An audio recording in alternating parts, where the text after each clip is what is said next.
さあ始まりました古民家 DIY の時間です。前回の動画で大引きが終わりましたので、今回は根田張りと断熱をやっていきます。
どうこのジグ使いやすいやん。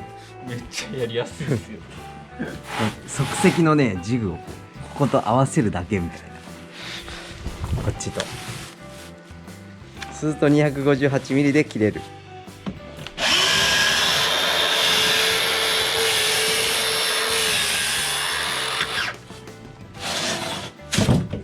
大量生産です。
さあやろう。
最後のワンピース、さあはめるぞ。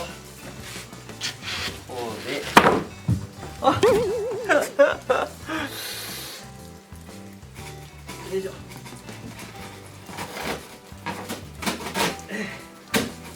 よいしょ、できた。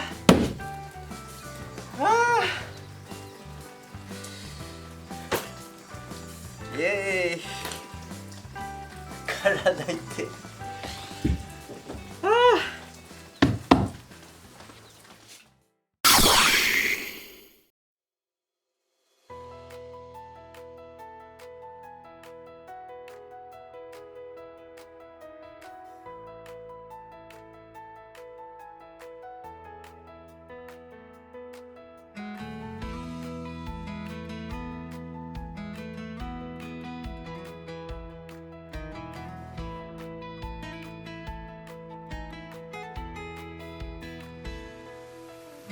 これで田の字部屋の断熱と根田張りが終わりました。中腰がねずっと続いてる作業なんで結構腰にくるんですけど、でまた量がね多いんですよ。ここが 55.1 平米で畳にすると30畳、6畳でいうと5部屋分あるんですよね。なんでねこれはね結構いつ終わるんだろうとか思ったんですけど、まあようやく終わってよかったです。で次はキッチンの方です。